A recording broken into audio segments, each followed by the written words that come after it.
So I'm delighted to welcome everyone here tonight, not only all of those gathered here together in Lerab Ling, but all of those of you who are joining us through video streaming. And I'm delighted to present our speaker this evening, Sharon Salzberg, who is a very well-known teacher of meditation in North America.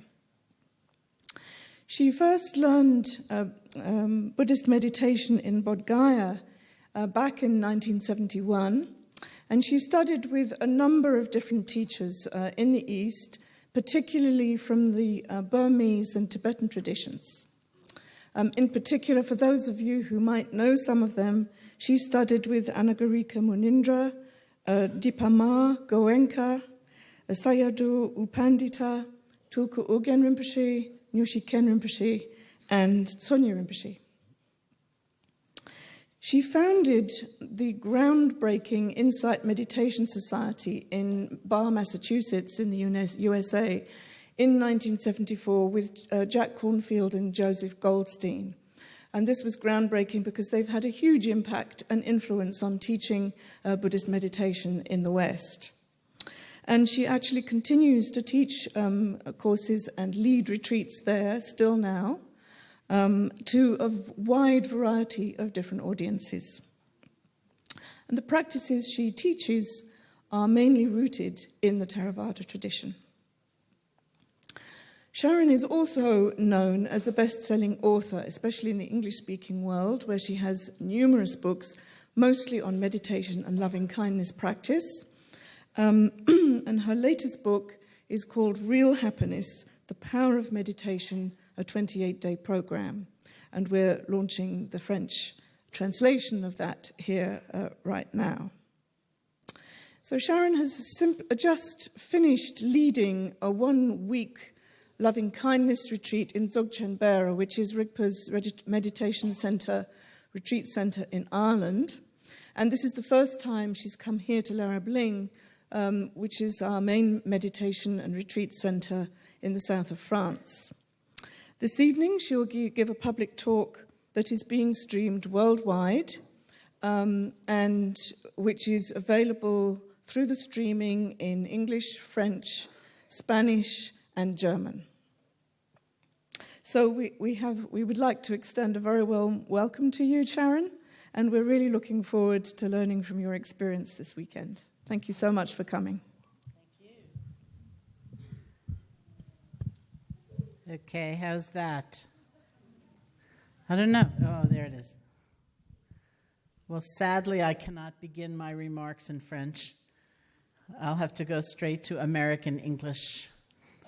I tried studying many languages, including French and German and Pali, which is the language of the original Buddhist texts, and sad to say, it's still only American English that's stuck. I just don't seem to have that capacity. But I'm so delighted to be here. I've never been here before. I've never taught in France before. I'm so happy to see all of you gathered here and to know that there are many gathered somewhere in the world, probably joining us. It has, even though we're in this extraordinary temple with such a feeling of awe-inspiring art and the blessings of so many great lamas, it also has a great family feeling for me just sitting here with all of you. It's quite beautiful and close. So it's going to be, tonight is an independent talk, and it's also the beginning for many of us of a weekend here together as we look at these topics. So I did go to India. I went actually in 1970 in order to study something of meditation. I was 18 years old when I went. I was going as part of a university program. Earlier, the year before, I had taken an Asian philosophy course, there was a philosophy requirement at the college. And quite honestly, looking back at that choice of that particular course, it seems to me to have been happenstance. It's like I needed a course on a Tuesday, or something like that, and I needed a philosophy course, so I said, I'll take that one. And it completely changed my life. There were two things about that philosophy course when I learned about the Buddha's teaching that were extremely important for me. One was the Buddha's very unafraid, unashamed acknowledgement of the suffering in life. Like many people, I'd come from a family with a great deal of suffering, conflict, loss. And like for many people, this was never, ever spoken about, ever. And so I didn't know what to do with all of those feelings inside of me. I felt very alone, very isolated. And here was the Buddha saying right out loud, there is suffering in life. And it's not, it sounds so depressing in popular misunderstanding. It's not that it was depressing, it was very freeing to say, let's acknowledge this. Let's try to relate to this, not alone and in isolation, but as a community of beings who all face this somehow, some way, sometime. And then I heard in that class that the Buddha said, we can do something about the suffering in life. Not the suffering of circumstance and difficult or painful things happening, but the way we hold it, the way we relate to it. And not only suffering, how do we relate to pleasure, to joy, to wonder, to beauty? Sometimes we're so distracted, we can hardly even notice the great, great things that are coming our way. We're somewhere else. We don't appreciate them. Or sometimes we feel so undeserving. It's like we're trying to pretend it didn't happen, almost apologizing for it. Sometimes we really are just in a tremendous mode of comparing. We hardly pay attention to what we do have because we're fixated, we're obsessed on what we don't have. Like, I see that tanka, it's better than mine. Forget that I have, such a glorious tanka hanging in my own apartment. Forget it. It's just not good enough because now I see that one. And so we might have very little joy and very little gratitude simply because of that habit of mind. And then, of course, there are many teachings in the Buddhist tradition about how we relate to pain, disappointment, suffering of different kinds. Do we hate it? Do we fear it? Maybe we can have compassion instead. Do we feel all alone and cut off? Maybe we can feel a part of life instead. And there are even many approaches to how we relate to neutral experience, those experiences that aren't greatly pleasant and not so bad either. They're just kind of ordinary, routine, repetitive, and that's usually when we go to sleep. We numb out, we're just in some other state, disconnected. So what I heard in that class was that there was a possibility to radically alter my life by learning how to actually experience pleasure and joy freely and completely, without that extra thing we tend to do of comparing or trying to hold on. And that I might experience the pain and difficulty of my life with an open heart and with a real sense of connection to others. And that I might even wake up during the neutral, ordinary, repetitive times of my life. So the university I was attending also had an independent study program where if you created a project, they said you could go anywhere in the world, theoretically for a year, and then come back and do another year of study, your final year. So I was going to school in a place in New York State, which is rumored, for good reason, to have the worst climate in the entire United States. It's Buffalo, New York. And it's probably still snowing right now. I don't know, it's May. And so, of course, many people left for their independent study program and never came back. And I came back, but I was a little late, several months late. So I created a project. I said, okay, I want to go to India. I want to study meditation. I want to know if there's some practical, pragmatic tools I might use that could actually change my life. I wasn't interested in becoming a Buddhist. I wasn't interested in rejecting anything else. I wasn't interested in the philosophy so much. I wanted to know if there was a direct transformation that might be available for me. So this is 1970, and I turned in the proposal, and it was 1970, so they said, sure. That's how education was in those days. They said, sure, go. So I took my student loans and my scholarship money, and I went off to India.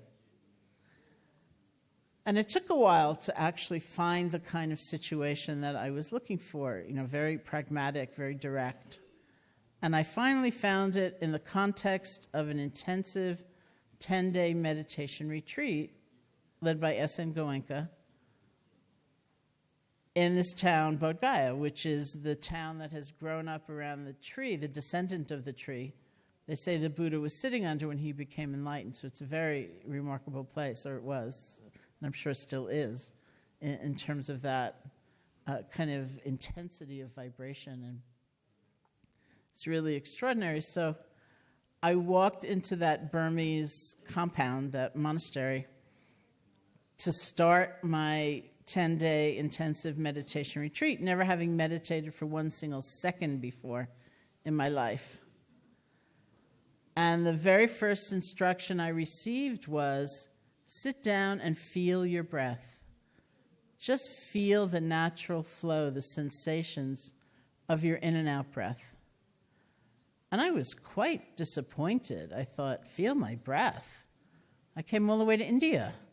Where's the magical, esoteric, fantastic technique that's going to change my whole life? Feel my breath. I could have stayed in Buffalo to feel my breath. And then I thought, how hard can this be? And I was like, whoa, this is not so easy. Sounds simple. Wasn't that easy? I had the thought, okay, what will it be? 800 breaths, 900 breaths before my mind starts to wander. And to my astonishment, it was like 1 or 2, sometimes 4, sometimes a half, and then I would be gone. I would be way gone. So I learned so much right at the beginning about meditation, about compassion for myself, and mostly about the art of beginning again. And these are all very connected. So we say meditation is like a skills training. It's taking a capacity we are all said to have for awakening, for clarity, for peace, for love, and nurturing that capacity so it comes alive, so that it has a role in our everyday life. We nurture that capacity through this kind of skills training, through cultivating what we're actually all capable of.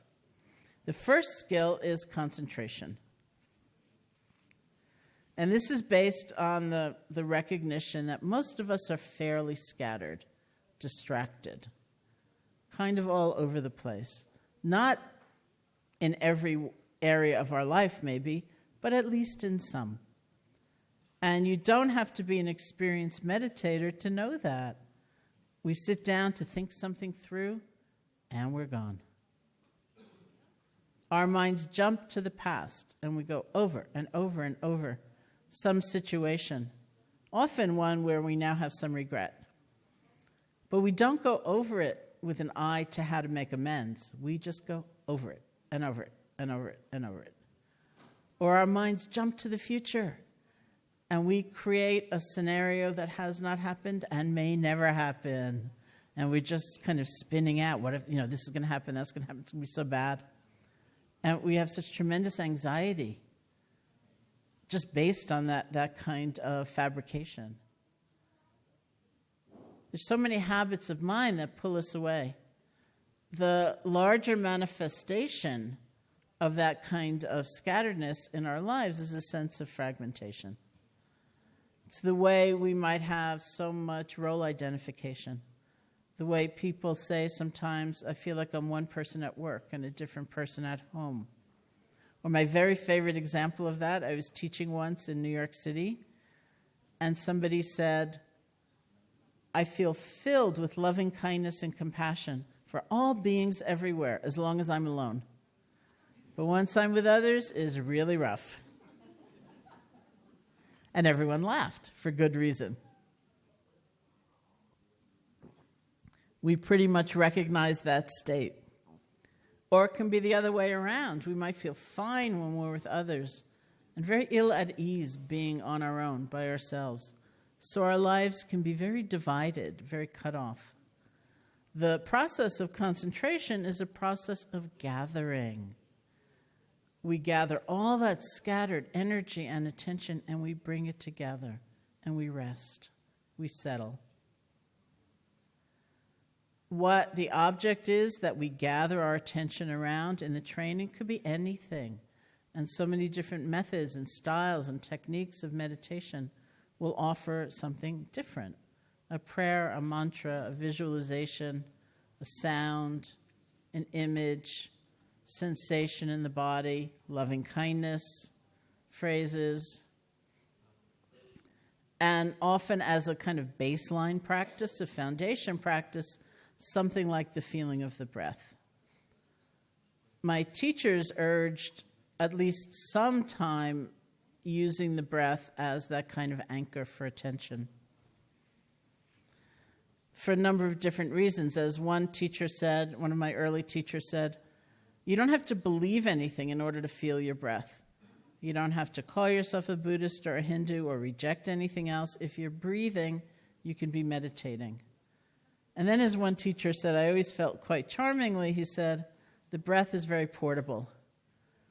So if we practice returning to ourselves, returning to the moment, having that sense of peace, of centeredness in, say, a formal training period, 20 minutes a day or in a retreat, we can have that as a resource when we are standing in line impatiently somewhere, or we're at a contentious meeting at work and tempers are starting to flare.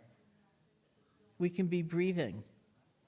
We don't have to open up the closet door and, pull out our sitting cushion and the whole thing. No one even has to know we're doing it. We have such a resource if we practice. But whatever the object is, it's a lot of the same skill. We settle our attention. We rest on this object, usually to find it's not that long before our attention flies somewhere else. And that brings up really an amazing moment in the whole process. We've been distracted, we've been lost, we've been scattered, maybe we've fallen asleep, we're just gone.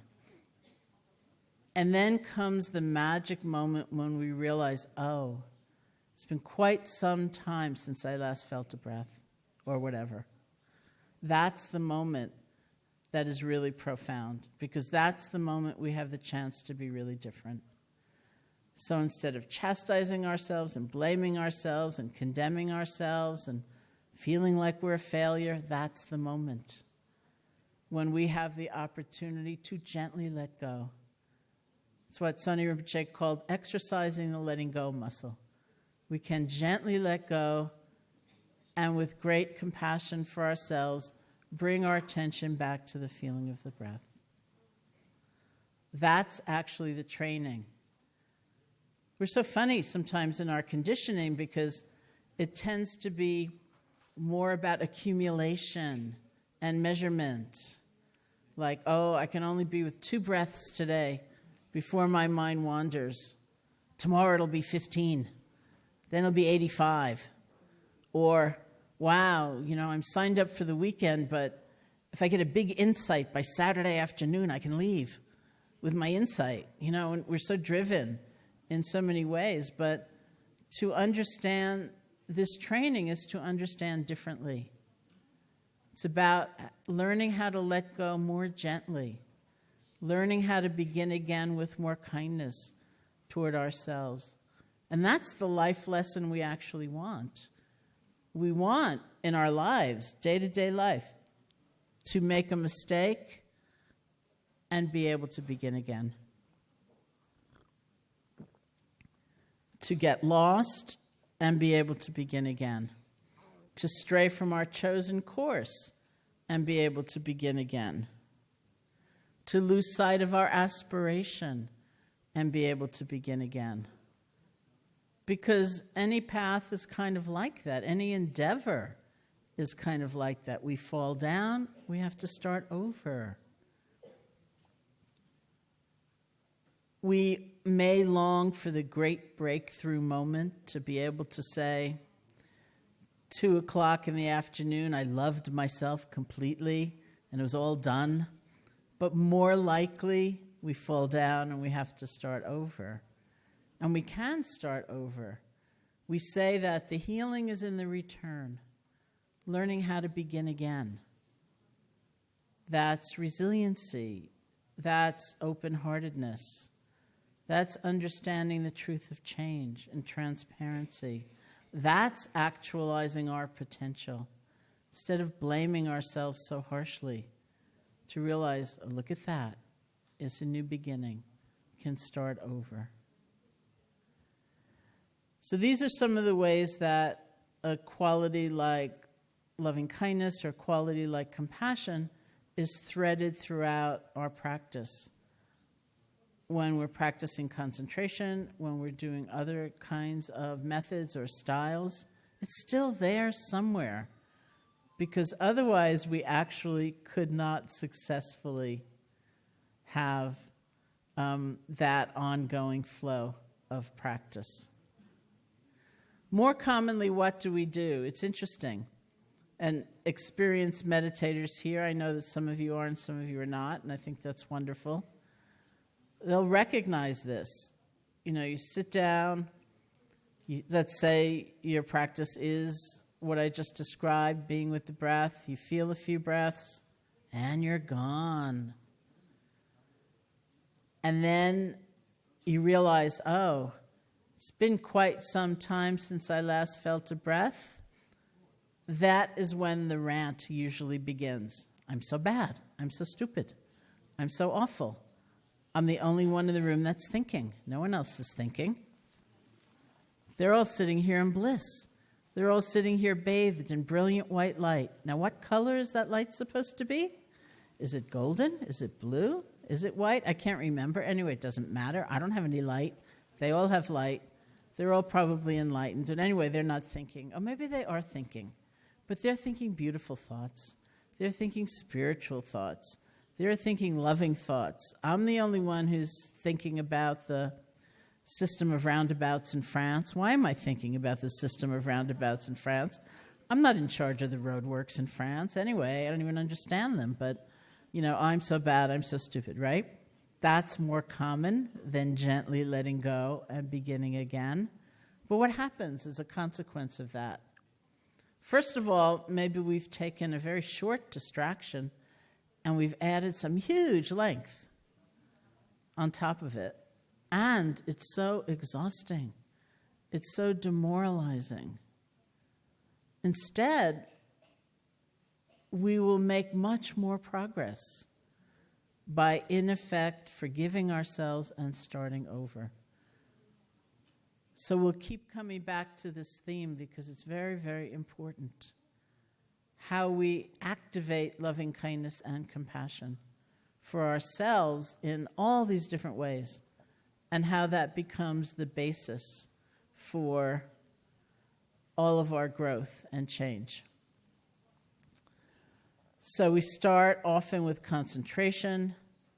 In the Theravadan tradition, in the Burmese tradition, that gets elaborated into the practice of mindfulness, which in that tradition really means paying attention to all of our experience without the intrusion of so much bias, grasping, aversion, delusion, holding on, pushing away, fear, projecting into the future, so that as we relinquish all of these habits, we can be with our experience in a much more clear, free, and open way. And that is how insight or understanding develops.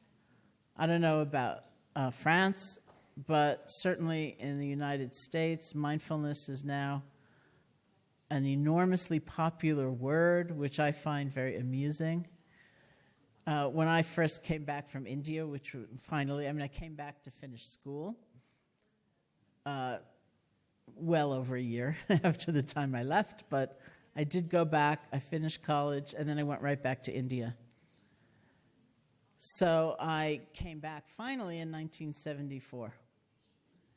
And I came back having been told by one of my teachers, this woman named Deepama, to teach. So I came back as a teacher. And I would be at a party or some social situation, and people would say to me, "What do you do?" And I'd say, "I teach meditation." And they would very commonly kind of go, "Oh, like that's weird," and sort of sidle away.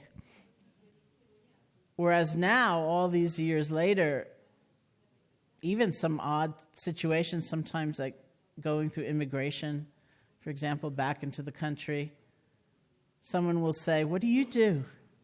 And I'll say, "I teach meditation." And they usually say, "I'm so stressed out. I could really use some of that." Although sometimes I hear what I really enjoy, "My partner should really meet you. That would be really good."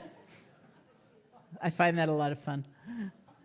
So it's just the sort of popular notion of meditation, mindfulness, maybe most especially, has changed so much, partly because of the research and the science, and maybe because of the stress also. There's so much more interest in exploring these tools. So mindfulness is kind of a word that in the U.S. you kind of hear everywhere now. It's very funny. The first time I heard a train conductor use it, they said something like, "Please be mindful of the gap between the train and the station platform." And I got so excited. I thought, oh, they said mindful. Every once in a while, they will do that. More commonly, they say what they really mean, which is, please be careful of the gap between the train and the station platform. And the last time I was in a train in the States, the conductor said, "There is a gap between the train and the station platform." No hint of how he would like you to relate to it. Just, there's a gap. It's like, okay, I see that.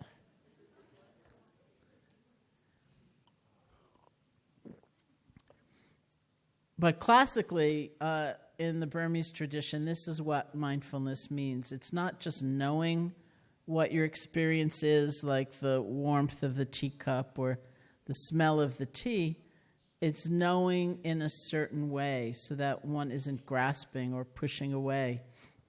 You're taking an interest in your experience, and that is how one comes to learn so much more deeply the nature of one's emotions and thought patterns and body, and the truth of things like change, which are revealed as we pay careful attention. So that's the second great skill of meditation. And the third is loving kindness or compassion itself, which may be threaded through our understanding as we let go, as we begin again, even if it's never articulated, even if it's never ever spoken about, it's happening.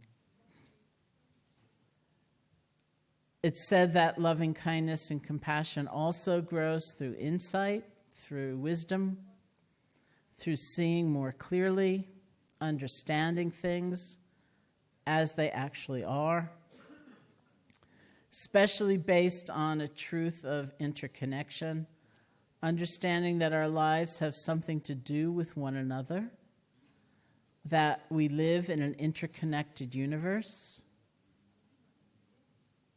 And I'm so intrigued by our time because I see that it's not just from a spiritual perspective that we come to know this deeply.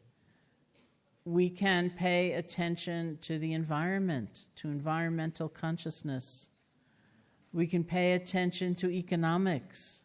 We can pay attention even to epidemiology, that what happens over there doesn't nicely stay over there. It ripples out and affects us over here. And what we do, what we care about, where we put our energy, it matters.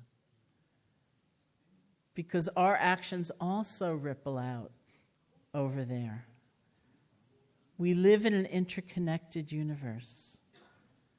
That's not necessarily, it's certainly not sentimental or romantic a notion.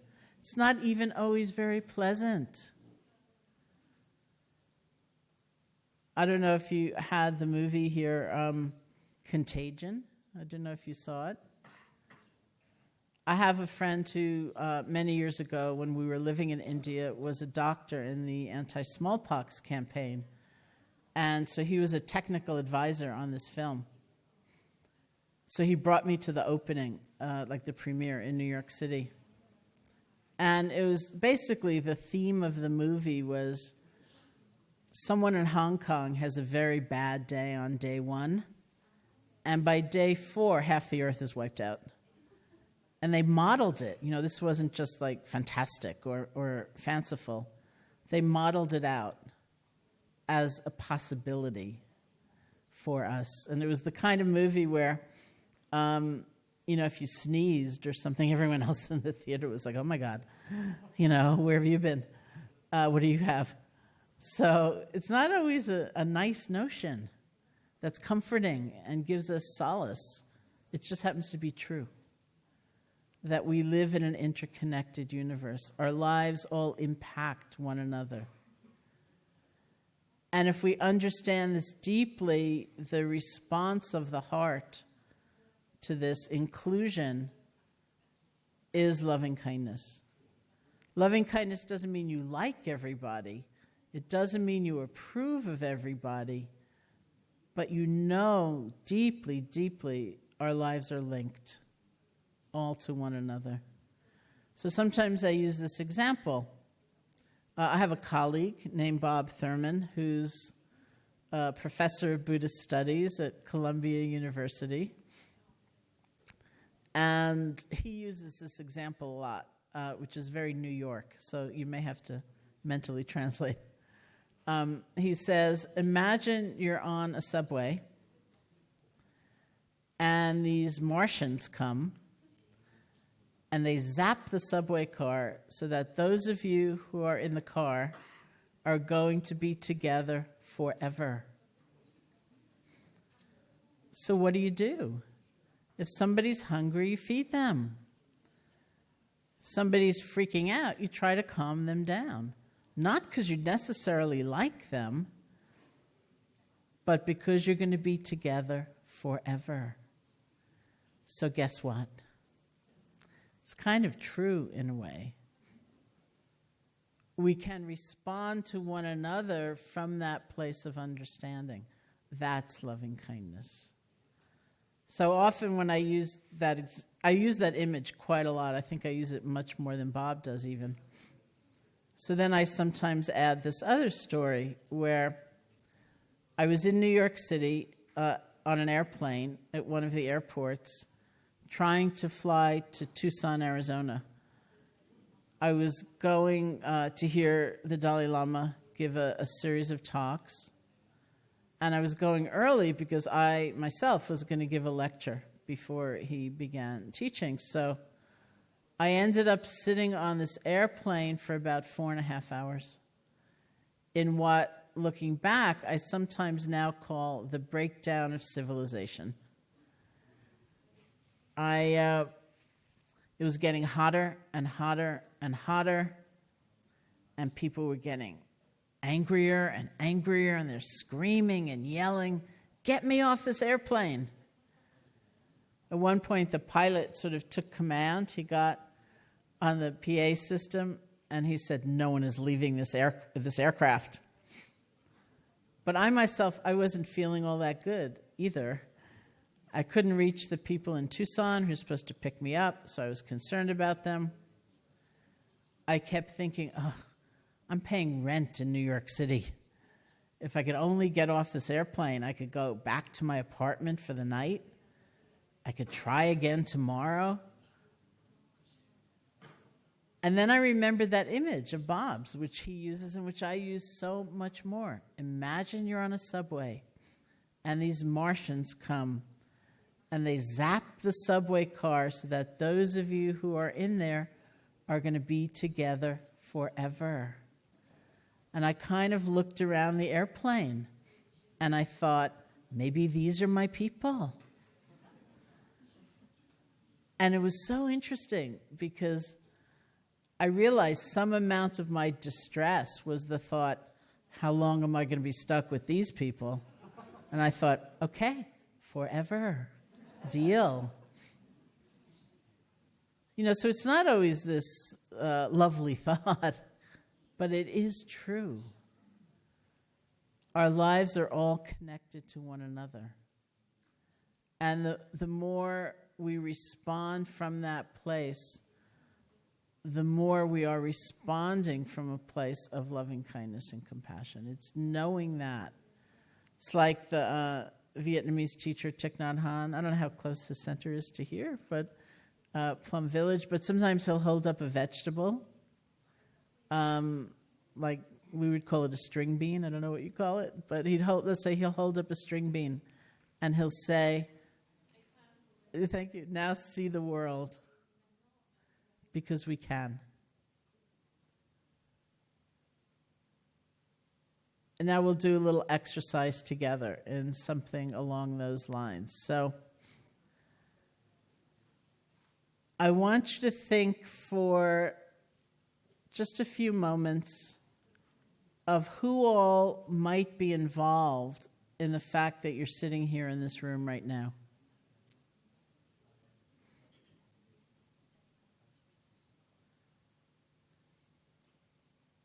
Maybe somebody gave you a book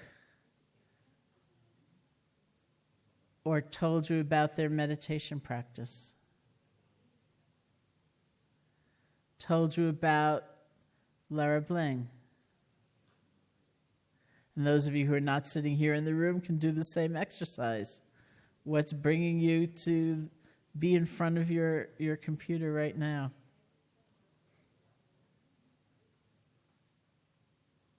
Maybe somebody played you a piece of music, read you a poem, helped open your mind to a different understanding of life. Who all's in this room with you right now? Who helped bring you here?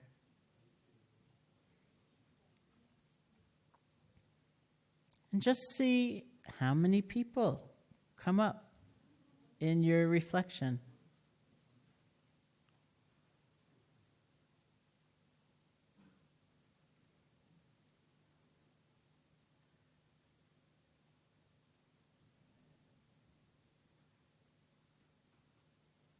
Because I would wager that no one was just driving by and had the thought, I think I'll go in there.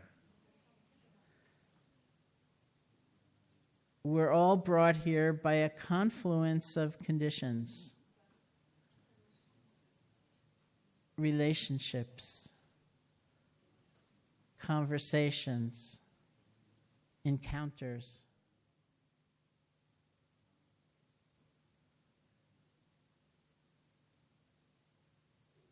So many beings are a part of this moment in time.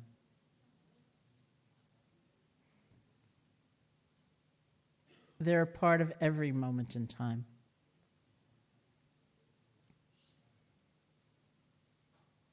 That's what this moment is the coming together of all these conditions.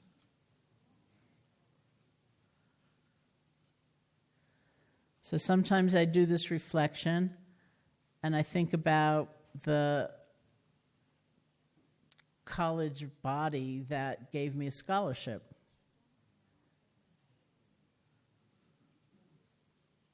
Which is how I could get to college, which is how I got to India.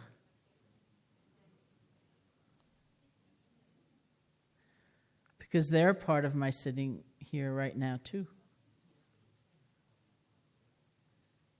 And sometimes I do this reflection and I think about those people whose actions have really hurt me. Not just the ones I find annoying or difficult, but I think about those times I've really been at an edge and I've said to myself, I have to find another way of looking at things or I'll never be free. Or I have to find another way to be happy. Because they're a part of my being here right now, too.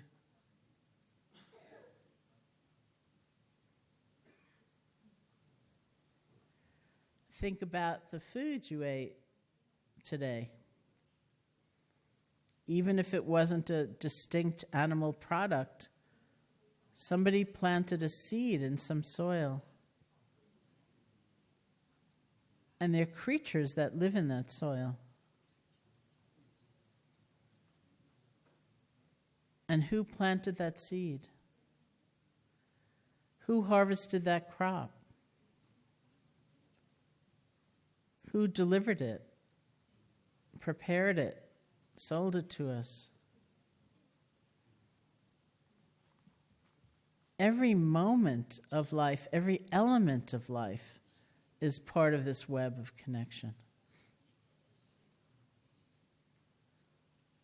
So who all helped bring you here tonight?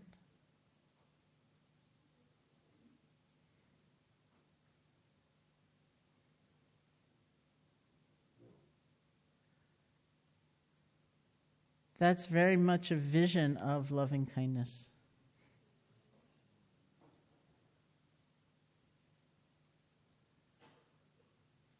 So now I feel I have to add two stories just to be totally truthful. One was I was teaching in downtown New York City. I was teaching in a room that was part of a church, this place called Trinity Church. And it was a room they used for people to come in during the day, often people who had nowhere else to go. And it had big glass windows facing the street. So this was one evening, and I offered that reflection. And this woman came up to me and she said, "You know, I was just walking down the street, and I looked inside, and I thought, I'm going to go in there." So I thought, oh, that's one little ding in my theory of reality. And that very same week, I was teaching in another city, and I was doing a benefit for a preschool, school before kindergarten. And the school also took place in a church basement, so we were using the church as the venue for the talk. And I did the reflection, because I loved doing that reflection. And a woman came up to me and she said, "Oh, you know, I thought tonight was the Parent Teachers Association meeting, so I came on the wrong night." So it is sort of totally accidental that I'm here. So then I thought, oh, that's two little dings in my theory of reality. But of course, there are causes and conditions there too. They're just different. In their own way. But understanding that truth of life, that we're part of this greater web, this network, that is very much the sense of loving kindness. Sometimes, and I know I'm just speaking perhaps for the United States, but sometimes the idea of training in loving kindness is almost a little bit shocking. And this is the third approach. The first is having something like loving kindness or compassion woven into a method, like letting go of distraction and coming back to the breath. The second is getting insight, clarity, wisdom about the nature of things, the nature of connection. And then the third is actually undertaking a path of practice to cultivate loving kindness as a skill. And this is the part that can be a little bit shocking sometimes. You'll have to educate me about this country or your countries, because I know many people are represented here. But I've been present, for example, many times when different neuroscientists are presenting their research on meditation to the Dalai Lama. And if the research is on compassion meditation, very often the last, like the summary statement of the scientist, almost a kind of pronouncement is, and one can almost think, Your Holiness, from this, that compassion can be seen as a skill. And it's like, maybe trumpet should play or something like that. And I always sit there and think, why is that worthy of like a dramatic pronouncement?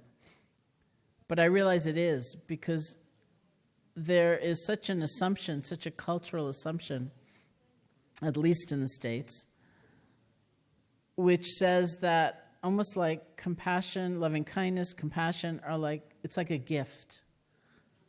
And some people have it and others don't. And if you don't have it, you're out of luck. Or maybe we also think of those qualities as a very kind of immediate, spontaneous reaction. And there's nothing you can do to strengthen them, to cultivate them. The very idea of training seems so cold and mechanical. Very, it's like not alive. And it doesn't seem right in some ways. But the whole understanding of Buddhist psychology is that this too can be trained. Not by pretending you feel something you don't feel. Not by trying to act as though you are a certain way, like, I did a whole weekend on loving kindness and I can't stand the person I'm talking to now Sunday night, but I better act like, I care. It's not like that. It's considered a training, it's considered a cultivation, not in a cold, mechanical way, but realizing what a huge potential we have for paying attention differently.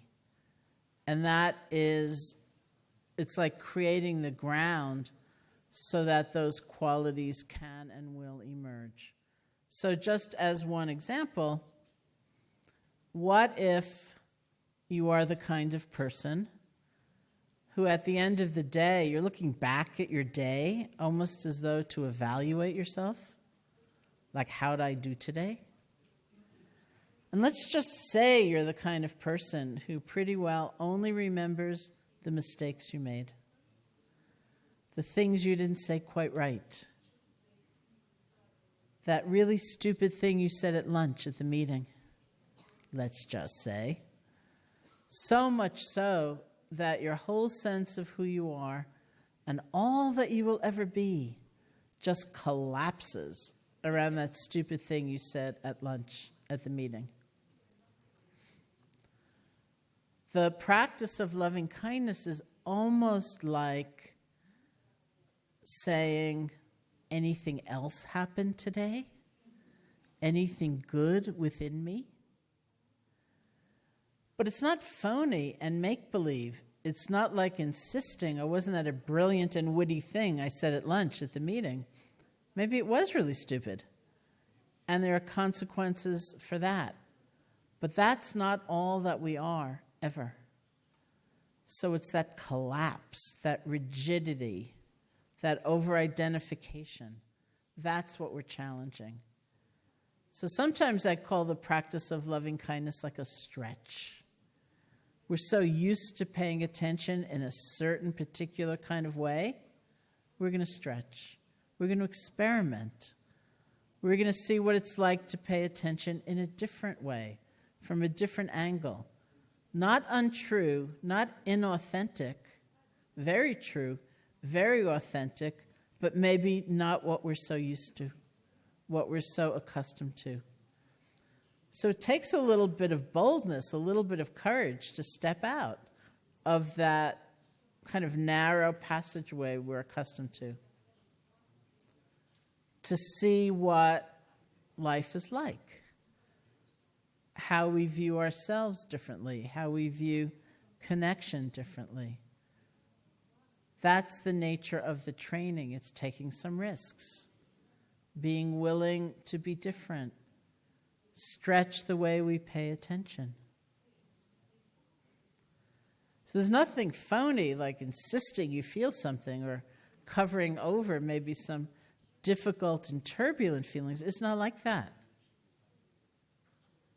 But we stretch, always. It reminds me a little bit of, these days, research psychologists in the West and in the U.S. are saying that one of the most powerful, positive things someone can do is keep a gratitude journal. That means every night, before you go to sleep, write down in a journal 3 things you're grateful for from the day. And I always add, one of them can be breathing. You know, it doesn't have to be grandiose. It's like, that's a good thing. So the reason I think of it as an example that is connected in some way to the practice of loving kindness is that for many people, doing something like that is a stretch. I would talk about myself. I grew up in New York City with a certain kind of personal and family and cultural conditioning where, honestly, more commonly, you're kind of conditioned to come to the end of the day ready to write down your list of complaints. You know, this person was late and they didn't show up really for me and they could have done that job better and what about that phone call? And, you know, it's just a conditioning and it's very strong. So I was recently with a group of friends teaching somewhere and somebody was trying to teach me a joke. So we'll see how I do. It was a very New York joke also. There's a waiter serving a table of women in New York City, and he goes up to the table and he says to them, "Is anything all right?" Instead of, "Is everything all right?" Like, "Is anything at all right?" So that's a very New York flavor of, how the conditioning is. So I would say for me to write down 3 things I'm grateful for at the end of a day takes some doing. It takes intentionality. It takes a willingness to be different, to experiment. And it's very much like that. It doesn't mean a strained, phony effort, but knowing you're likely going to step out of that comfort zone. And that is the basis for the actual loving kindness training. Let's change the way we pay attention as an experiment. Instead of only looking for what's wrong, let's also look for the good. Instead of feeling so hyper-competitive all of the time, let's also look for what we share, what can bring us together. Instead of looking at some people and right through others, let's try to include rather than exclude. That's the training. And that's what we'll be doing throughout this weekend, is taking those risks with our attention. I teach once a month, in Washington, D.C., not at the White House or other such venerable institutions, but I do go once a month.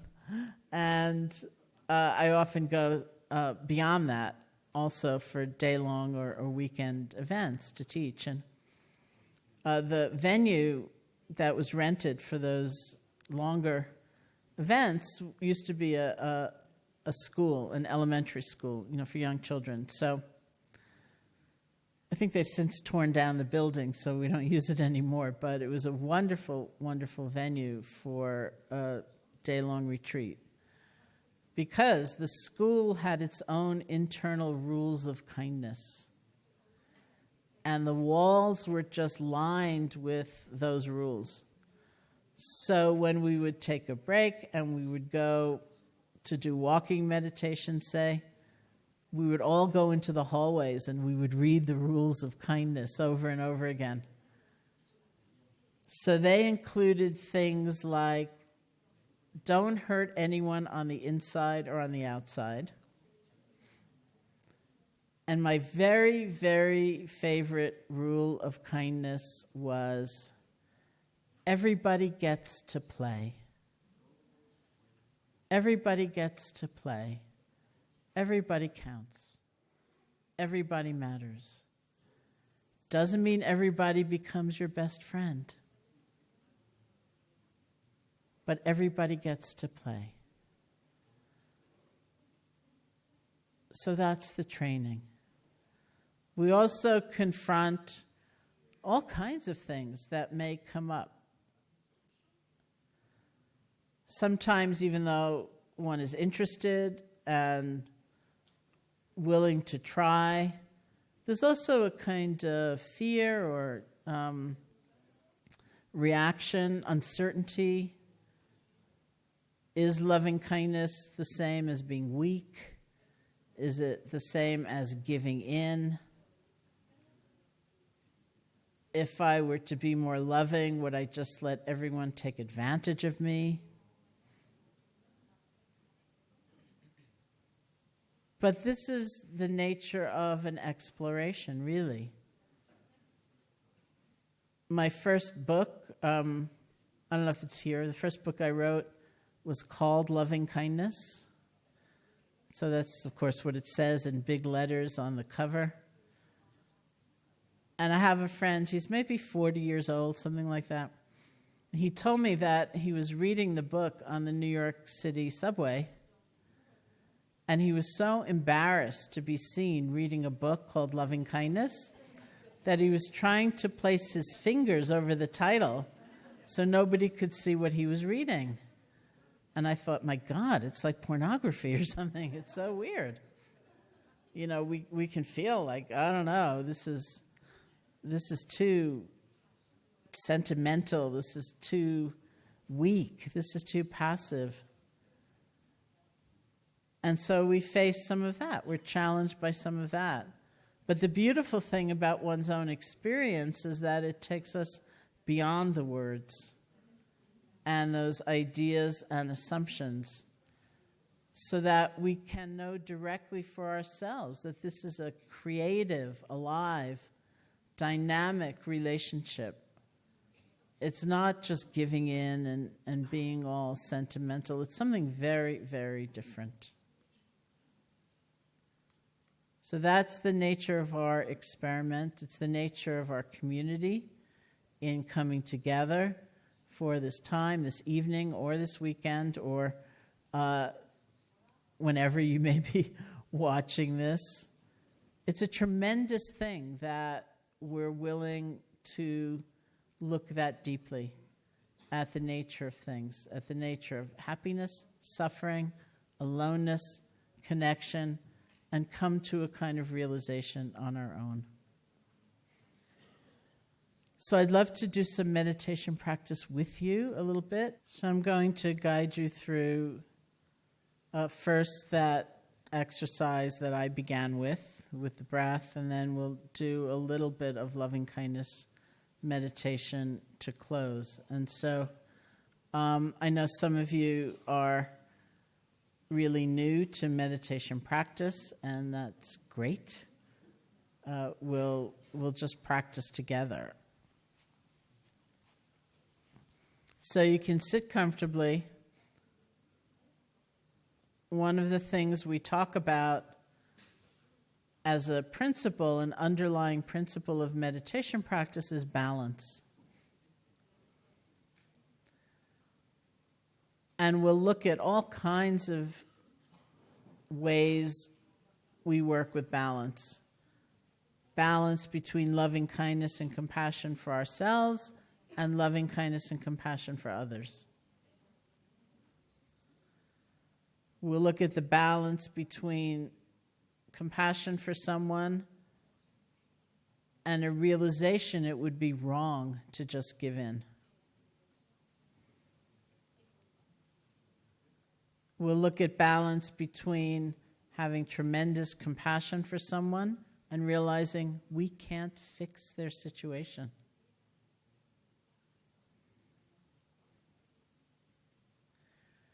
And in the immediate sense, in terms of a method, we look at a balance between having energy on the one side and being relaxed on the other.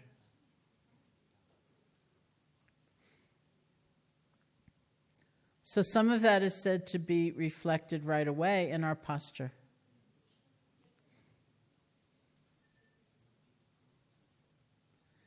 You want to have some energy in your body, have your back be straight. But not so much energy you're really stiff and uptight. You want to be relaxed, but not so relaxed that you're way slumped over. So you can feel your way into that kind of balance. And close your eyes or not, however you feel most comfortable. If your eyes are open, they could be just somewhat open. You can find a spot to rest your gaze. Let it go.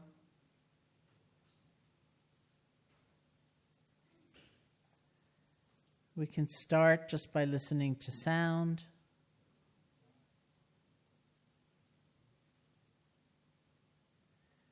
Maybe the sound of my voice, other sounds.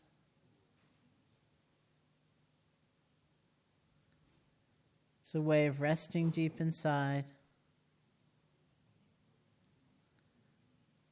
allowing our experience to come and go.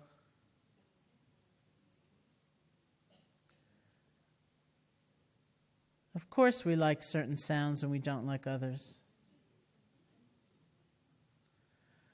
But we don't have to chase after them to hold on or push away.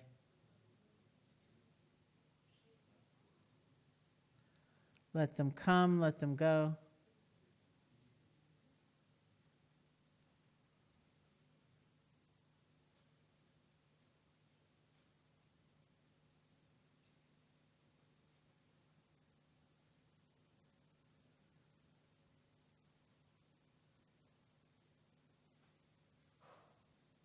And bring your attention to the feeling of your body sitting.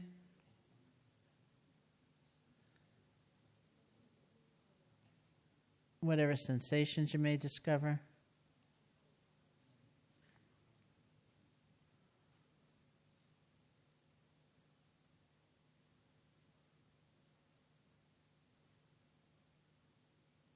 Bring your attention to your hands. See if you can make the shift from a more conceptual level, like, oh, fingers,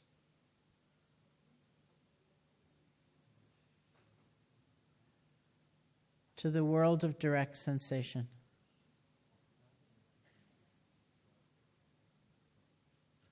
Maybe pulsing, throbbing, pressure.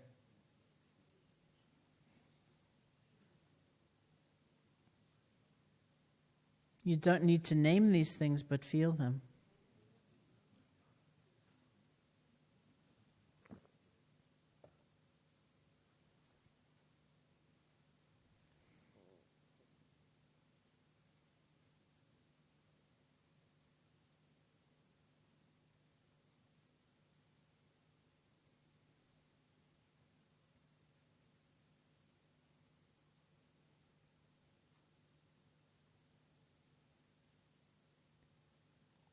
And bring your attention to the feeling of your breath.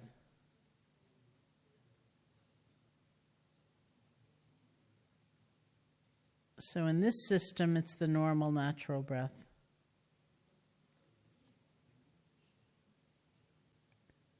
You don't have to try to make it deeper or different.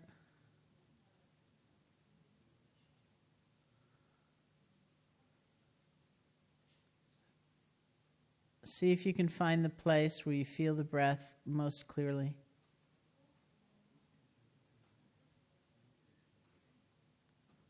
Maybe the nostrils or the chest or the abdomen.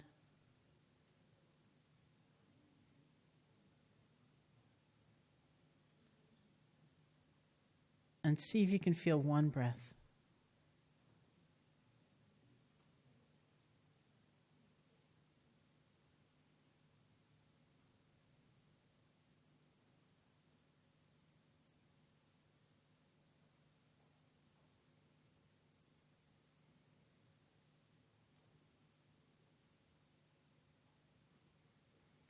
You don't have to be concerned with what's already gone by.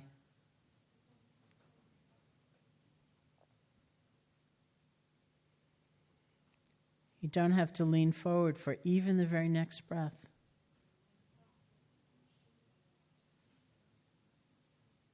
Just this one.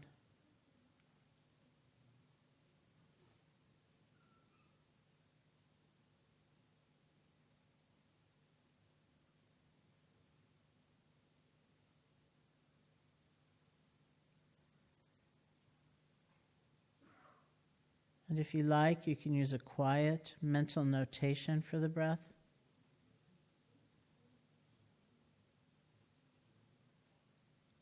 Like in, out. But very quiet.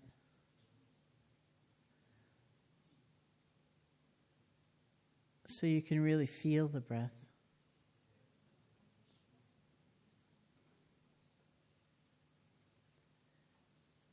If something comes up that pulls you away from the breath,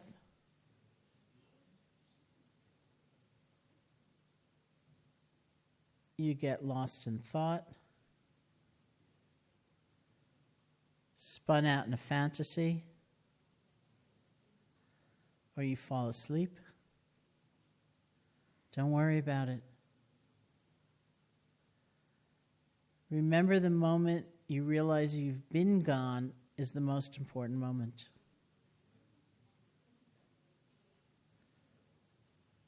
You've already been distracted, you've already been lost. But that is the incredibly precious moment.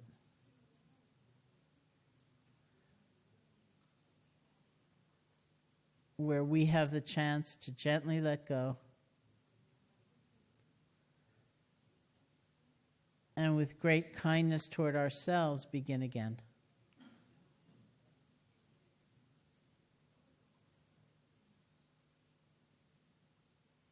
So if you have to do that like 1 billion times in the next few minutes, it's okay.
And just for a few moments, pay particular attention to that moment when you realize you have been gone. 1 breath later, 2 breaths later, maybe 5 breaths later, maybe 20 breaths later, whatever it is.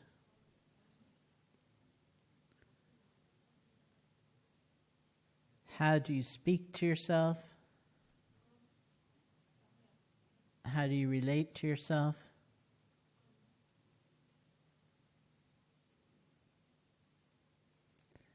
And can you make it a voice of kindness?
And let's bring back those people who came to you as somehow being involved in your being here in this room right now.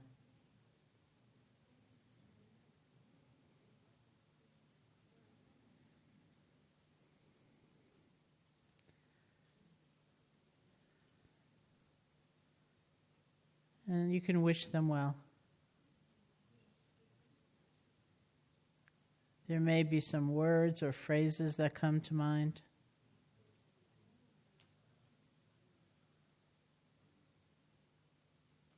That would be what you would like to say to them or offer to them.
And see if there's some words or phrases that could also be applied to all of us gathered here together right now, in the room or on the web, wherever.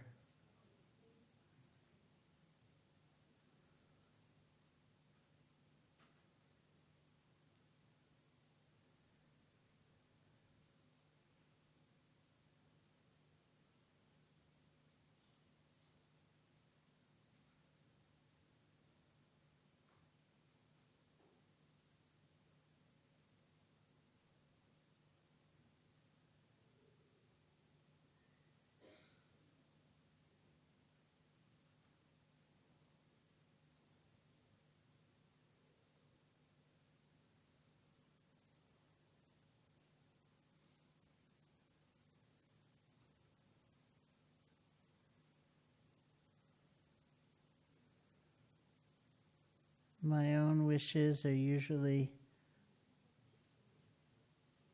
may you or may we be happy,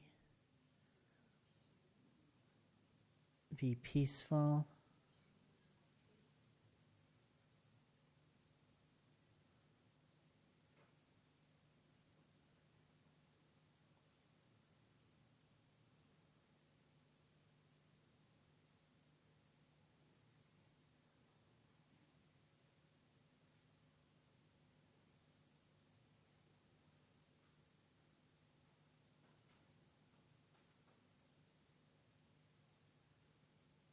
and then all beings everywhere, every form of life.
So thank you so much. It's really been amazing being in this room with all of you and all of you, wherever you are. And many of you, most of you, I'll see you again tomorrow morning. Yes.